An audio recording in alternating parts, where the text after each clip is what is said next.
Imagine a room. Just picture it in your mind.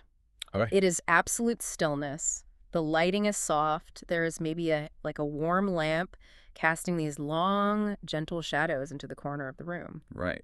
Very calming. Exactly. And there's a chair, probably a leather chair, the kind designed to hold you up when you feel like you can no longer hold yourself up. Yeah, I know the exact kind of chair you mean. And there is a clock ticking, just loud enough to ground you in reality, but rhythmic enough to be soothing. And of course, right there on the little side table, there is the box of tissues. The absolute archetype. I mean, it is not just a room, is it? No. It is a vessel. It is a sanctuary. A sanctuary. That is the perfect word for it. It is the one place in the modern world, and honestly, perhaps the last place left on Earth, where the social contract is explicitly, you are safe here. Right. You can say anything. You can confess to things that would entirely destroy your marriage, things that would get you fired from your job instantly, or just ruin your reputation in your community. Because there is an unspoken promise. A massive promise, backed by the full weight of the law and, centuries of medical ethics. The promise that what happens in this room absolutely stays in this room. We actually call that containment in psychology. Containment. Yeah. The therapist essentially acts as a container for your anxiety, for your trauma, your darkest impulses. Yeah. And if that container leaks, the therapy doesn't just fail, it actually becomes a weapon against you. And that exact week is what we are unpacking today in this deep dive, because we have a stack of documents here that are, frankly, they are terrifying. They really are. We're looking at this phenomenon called the clinical paradox. We've got excerpts from a completely groundbreaking and chilling legal ruling from February 2026 by Judge Rakoff. Right, out of the Southern District of New York. Exactly. And we also have an upcoming analysis from the Harvard Journal of Law and Technology that is slated for later this year. A really heavy-hitting piece of academic work. Yeah. And when you put all these things together, you realize something awful. That safe room, that leather chair, it is not a sanctuary at all. It is a broadcast booth. I think we need to clarify immediately what we are actually talking about here. Good idea. Because when people hear the words AI and therapy in the same sentence, they usually jump to one specific thing. The sci-fi stuff. Exactly. The science fiction angle. The listener is probably right now picturing downloading an app, talking to a chatbot like Replika or Wobot because you are feeling lonely or you just need to vent at 3 in the morning. Which is common. We have all seen the headlines about people falling in love with their AI companion. Or the massive privacy disasters. Yeah. I mean, look at the €5 million fine that Replika got hit with under GDPR a while back. 5 million. Yeah. Which is a completely valid concern. That fine happened because they were mishandling data from incredibly vulnerable users. But, and this is crucial, that is not what this deep dive is about today. No, it is not. That is the distraction. That is the red herring. Correct. The danger we are looking at today isn't you talking to an AI. Right. It is your human, licensed, highly expensive flesh and blood therapist talking to an AI about you. And that is just a fundamental shift in the entire power dynamic. Because think about it, when you use an app, you click, I agree on the terms of service. Sure. You might not read it. I mean, nobody actually reads it, but you physically click the button. You have agency in that moment. You opted in. Exactly. You opted in. What the source material here is describing is a situation where the client sitting in that leather chair has absolutely no idea that a third party has entered the room. Let's look at the clinical paradox, which is the first major block in our source material here.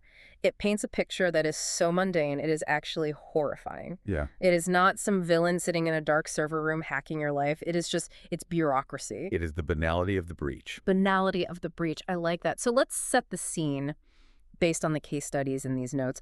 You have just finished a session. You have poured your absolute heart out. You are exhausted. Completely drained. You leave the office, the heavy door clicks shut behind you. Yeah. You feel a little lighter, right? Hopefully. Now, inside the office, your therapist is sitting there, and they are human. They are tired. Maybe it is 5 p.m. on a Friday. The worst time of the week. Right? They have seen 6 highly traumatized patients today, and now they have a mountain of paperwork to do. Clinical notes, insurance justifications, summaries for their supervisor. And handwriting those notes takes a massive amount of time. Typing them up from memory takes mental energy that they might just not have left at 5 p.m. on a Friday. They are completely capped out. They are suffering from real compassion fatigue. So enter the tool. The clinical paradox source describes this explicitly. The therapist turns to their computer, they open a new tab, Maybe it is literally just ChatGPT, or maybe it is a specialized medical scribe wrapper that actually just pipes data straight to OpenAI on the back end anyway, Right. and they type in a prompt. And they aren't trying to be malicious. Not at all. They're just trying to be efficient. They view it as a spell checker on steroids. It is just a productivity hack to them. They are thinking, I just need to organize these messy thoughts so I can finally go home to my own family. But listen to the specific prompt mentioned in the source material. This is not just fix my grammar. The source quotes a hypothetical, but a very, very realistic prompt. Quote, summarize. Patient talked about cheating, infidelity, suicidal thoughts, and problems with their father. End quote. Stop right there. Yeah. Just pause on those 3 specific data points for a second. Infidelity, suicide, family trauma. Those are the nuclear codes of a person's entire life. Exactly. If that information gets out, it destroys families.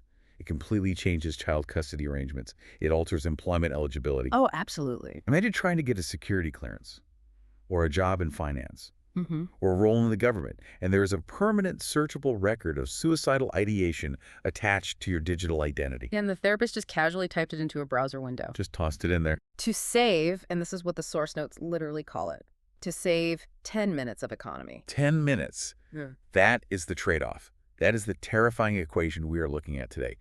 On one side of the scale, you have the therapist's administrative convenience, saving 10 minutes of typing. Yeah. On the other side of the scale, you have the patient's entire psychological map, as the source calls it, being uploaded instantly to the cloud. And the patient is just driving home, maybe humming along to the radio, thinking, man, I'm so glad I finally got that off my chest. They have no idea. None. They have no idea that their deepest secrets just traveled from a soundproof room in the suburbs to a massive server farm in Oregon or Virginia. And this is exactly where the paradox comes in.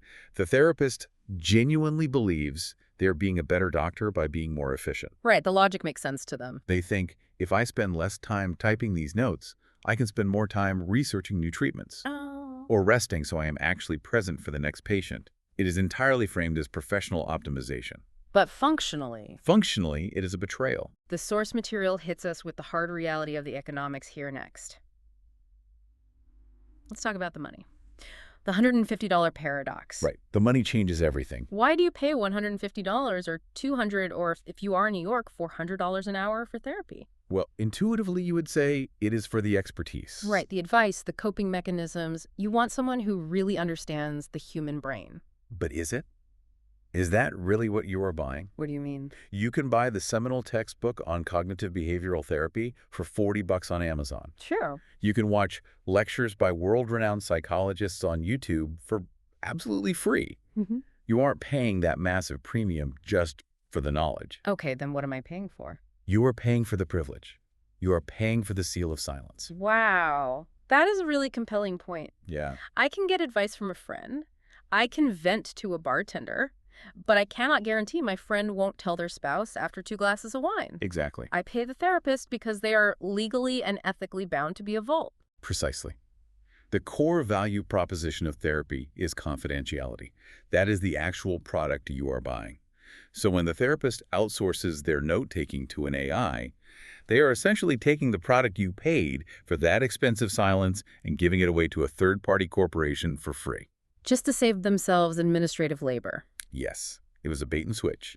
You paid for a vault, you got a sieve. And the source makes a very distinct point about the patient's awareness here. It says, you don't even suspect. It is the sheer invisibility of the violation that makes it so insidious. Right. If there was a physical stenographer sitting in the corner of the room, typing everything down on a little machine, Yeah. you would immediately ask, who is that? Yeah, I would absolutely clam up. You definitely would not talk about the affair. Not a chance. But the AI is an invisible stenographer. It is a ghost in the machine. Mm. And because the therapist treats the computer as just furniture, really. A fancy typewriter. Exactly. As just a tool, they don't realize they have actually invited a witness into the room. And that word witness is where we really need to pivot. Because this isn't just about privacy in a social sense anymore. No, it is not. This is about the law. And this is where the source material gets incredibly heavy. We need to talk about the Rakoff decision. This is the turning point. This is the moment we move from an ethical gray area straight into a legal nightmare. So the source references a decision by Judge Jed Rakoff. For context for the listener, we are talking about the Southern District of New York, the It SDNY. is huge. It is one of the most influential federal courts in the entire country. They handle Wall Street, terrorism, massive corporate fraud. When the SDNY speaks, the entire legal world listens. And the ruling described here from February 2026, it changes absolutely everything we thought we knew about doctor-patient privilege in the digital age. The core of the ruling, as it is described in our documents, is terrifyingly simple. If a doctor enters patient details into ChatGPT or a similar large language model, those details are potentially available to a court of law. Let's really unpack that. Because normally, if a court wants my therapy notes, my lawyer can fight it tooth and nail, my doctor can claim privilege. It is very, very hard to pierce that veil. Traditionally, yes, privilege is a shield. It is supposed to be. It says that the state cannot force your doctor to testify against you because the relationship is sacrosanct. But here is the massive loophole that the Rakoff decision completely exposes. The moment the data moves. Exactly. The moment the data leaves the doctor's internal encrypted local system and enters the AI's processing ecosystem in the cloud, the jurisdiction changes entirely. The source puts it in a way that honestly gave me chills. It says, terms of service are more decisive than the Hippocratic Oath in a digital court. That is the key line of the entire document. Think about what that actually means. The Hippocratic Oath, first, do no harm, keep the patient's secrets, is a professional code. Right. It is ancient. It is deeply ethical. But the terms of service for an AI company That is just a contract. is commercial law, pure and simple. And in the hierarchy of the federal courtroom, the commercial contract is winning. Because the court isn't subpoenaing the doctor anymore. This is the crazy part. If they subpoena the doctor just claims privilege and the whole thing stalls. So the court goes around them, they subpoena OpenAI or Google or whichever tech giant happens to run the model the doctor used. And does OpenAI have a doctor-patient relationship with you? Absolutely not. They have a user agreement with the doctor. And that user agreement almost certainly says that they have the explicit right to process, store, and review data for safety and improvement purposes. Which brings in the third-party doctrine. Yes, in U.S. law, generally speaking, you have zero reasonable expectation of privacy for information that you voluntarily turn over to a third party. But the patient didn't turn it over. The doctor did. And that is the absolute tragedy of this whole situation. The patient is the victim of the doctor's technology stack. Man. The doctor, just by using a commercial tool, has inadvertently waived the patient's constitutional rights. The source creates this dialogue between a skeptic and an optimist. Kind of like us, actually, where the skeptic points out the privacy policy doesn't know about the doctor's responsibility. That is the ultimate disconnect. The doctor thinks, well, I am a medical professional, therefore my tools are professional tools. Right. The law looks at it and says, you are professional, sure, but you just willingly handed your sensitive data to a commercial entity that is absolutely not bound by medical ethics. And once that data is inside the AI's ecosystem, it is just data. It is nothing but text strings. It is tokens. It is not trauma or a deeply held confession to the AI. It is just input. And inputs are discoverable in litigation. Even Sam Altman, the CEO of OpenAI, has warned about this in broader context. He has. Yes, he has said that these systems are black boxes and that we don't fully understand how the training data permanently influences the model. But more importantly, from a strictly legal standpoint, these companies are businesses. Right. If a federal judge issues a subpoena, they comply. They hand it over. So let's play out the nightmare scenario that is implied by this Rakoff ruling. Let's say I am going through a really messy divorce. Okay. My spouse's lawyers know that I am in therapy. They suspect I've been hiding assets. Or maybe they just want to prove I am an unfit parent because I have a history of instability. That is a very common tactic in custody battles. They look for absolutely any leverage to prove you are unstable. Right. Now, in the old world, they couldn't get my therapy notes easily. It would be a massive legal fight. Almost impossible. But now they do some digging and find out my therapist uses an AI scribe to summarize our sessions. They don't even bother going after the therapist. They just issue a subpoena directly to the tech company for all records associated with the account of Dr. Smith relating to the dates of our specific sessions. And the tech company legally might have to comply. Or at the very least, the privilege argument is much, much weaker. Because it is on their servers. The data exists on a server that the doctor does not own, governed by a contract the patient never even signed. And suddenly, That quick AI summary, patient admitted to suicidal ideation and occasional drug use, is Exhibit A in family court. And you lose your kids. Because your therapist wanted to save 10 minutes of typing on a Friday afternoon. That is the gravity of the Rakoff decision.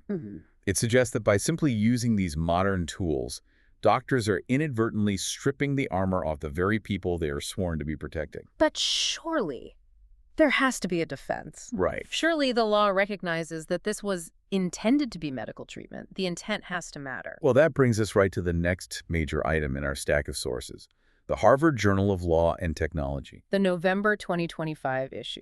Yes, they take this exact argument, the intent defense, and they just dismantle it completely. This is the academic heavy artillery coming in. It really is. The journal article goes all the way back to first principles. They ask, why does therapist privilege even exist in the first place? It is not just to be nice. No, it's entirely utilitarian. Right. The source says it is a, quote, condition required for effective treatment. Exactly. You literally cannot treat a patient who is lying to you.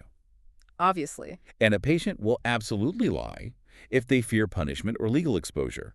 Therefore, to make therapy actually work, the law grants privilege. It is a societal trade-off. We give up the right to use this evidence in court so that society can have mentally healthy people walking around. That is the foundation, yes. Okay, so that makes sense. But the Harvard Journal points out the massive loophole regarding AI. It states point blank, AI is not a licensed provider. It seems so obvious when you say it out loud, but the legal implication is massive. It changes everything. Privilege attaches to the person, it attaches to the medical license, it attaches to the doctor. It does not attach to a piece of software. So when the doctor talks to the software? The privilege does not arise. All right. That is the specific legal term they use. It never happens. Yeah. The moment the information hits the AI prompt box, it is legally considered a communication with a non-privileged third party. It is like bringing a random stranger off the street into the room during your session. It is actually worse. It is like broadcasting your session on a public radio frequency. The journal argues that regardless of intentions, the law only sees a third party. But the therapist didn't mean to broadcast it. The therapist intended to keep it secret. The therapist intended to use it solely for your care. But the law looks at the raw mechanics and says, you shared this with a non-doctor entity. The secret is out. The source has a line here. AI is a witness, not a confessor. That is the line. That is the whole problem. A confessor has a sacred legal duty of silence. Right.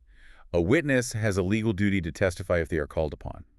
By processing your trauma through an AI, your therapist has legally turned the AI into a witness against you. It really makes you look at the entire medical system differently. It shatters the illusion. Because we trust the white coat. We trust the framed diploma on the wall. But this suggests that the diploma is entirely irrelevant if the technology stack underneath it is compromised. It exposes the massive lag between our rapidly advancing technology and our static ethics. The medical ethics codes we rely on were written for a world of paper files and locked metal cabinets. Right, physical locks. They were absolutely not written for a world of cloud computing, massive LLMs, and automated data scraping. And the source drives this home with a very specific focus on what they call the accountability gap. Because when things go wrong, and they will go wrong, who actually pays the price? This is the most infuriating part of the entire analysis. Let's look at the players. First, the AI company. They are completely protected by their terms of service. They can just point to the fine print and say, hey, we explicitly told you not to put sensitive Health Insurance Portability and Accountability Act data in here. So they are safe. Okay, what about the doctor? Well, the doctor might face some kind of professional board review. Maybe they get a slap on the wrist for poor data hygiene. But legally? Legally, the law generally protects doctors who are acting in good faith to treat their patients. They didn't sell your data to a broker. They were just, quote, using modern tools to provide better care. So the doctor is relatively safe, too. The source says it perfectly. Your therapist is protected by law. Their convenience is not. Well, actually, in practice, their convenience is protected. The person who is not protected Is you. the patient. The patient is the only one who loses in this scenario. Wow. The patient loses their privacy. The patient loses the custody battle or the legal fight because their deepest secrets were exposed. The patient loses their fundamental trust in the healthcare system. And let's address the idea of deletion here, because I know a lot of listeners might be thinking, well, my therapist uses an enterprise version that deletes the chat history immediately. Or, going back to the app example, I deleted my Replika account, so I am safe. That is a deeply dangerous misconception. Why? Because in machine learning, deletion is a very, very fuzzy concept. Explain that for us. When you feed data into a neural network model to help it learn or adapt even in very small ways during a session, that data physically changes the weights and biases of the neural network itself. It leaves a mark. It leaves a fingerprint.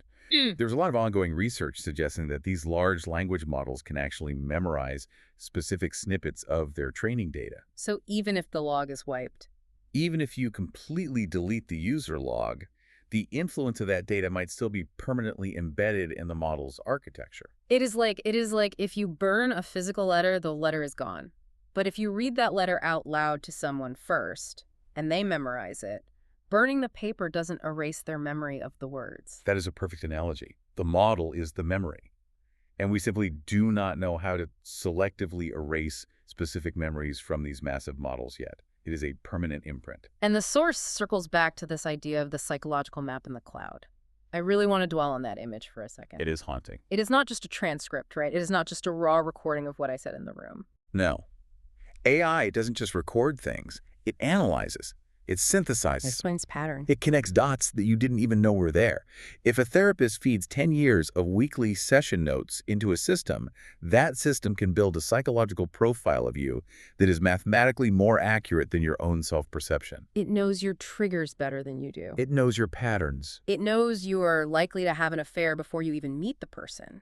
It knows you are at risk of self-harm before you consciously realize you are spiraling.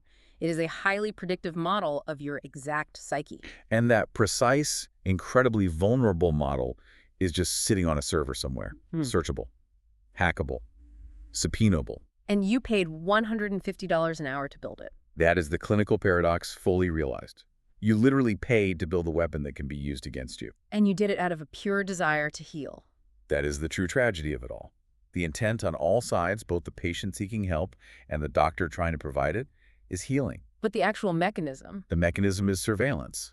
So we have to ask, where does this leave us? That is the question, isn't it? I mean, usually in these deep dives, we try to find the silver lining. We try to wrap it up with something actionable. Right. And say, okay, so doctors just need to use local, offline AI models that never connect to the internet. Or the laws just need to update to cover third-party SaaS tools in medical settings. But those are just logical next steps. They aren't actually happening yet. The rake-off decision is here right now. The Harvard Journal analysis is coming in November to tell us exactly how doomed we are legally. This isn't some hypothetical sci-fi warning anymore. This is the current, active operating reality of the legal system today. And your tech optimist argument from the beginning of the show, the one that says AI will make healthcare better, cheaper, and faster, it really hits a massive wall here. It crumbles completely. Yeah. Because you can have the most advanced, brilliant diagnostic AI in the entire world, but if the cost of using it is the total forfeiture of patient privacy, the system fundamentally doesn't work. Psychiatry requires privacy. Without absolute privacy, it is just interrogation. Interrogation. Wow, that is a heavy word to use for therapy. But think about it. If the person asking you probing, deeply personal questions is actively feeding your answers into a system that can eventually testify against you in court, how is that functionally any different from a legal deposition? It is a deposition where you actually think you are talking to a friend.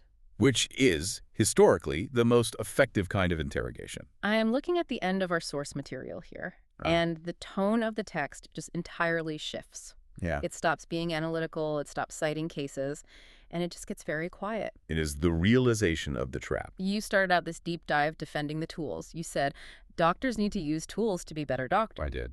But now, looking at the harsh legal reality, Yeah. looking at the permanence of the data and the weights in the models. I realize the corner we have painted ourselves into. I realize the total isolation of it. You posed a question in our pre-show notes, and I want to pose this directly to you now and to the listener listening right now. Okay. You realize you cannot talk to an AI directly, like Replika, because that is obviously a massive data trap. We know that. Right. That is rule number 1 now. Don't tell your deepest secrets to the commercial chatbot. But now you realize you cannot safely talk to a human either, because the human is quietly using the AI. The trusted human has just become a silent conduit for the chatbot. So the human is compromised. The machine is obviously compromised. The entire chain of human communication in therapy is compromised. So here's the final question, and I Yeah. want you to really, really sit with this. Go ahead. So who do I talk to now? If not AI, and not a human using AI.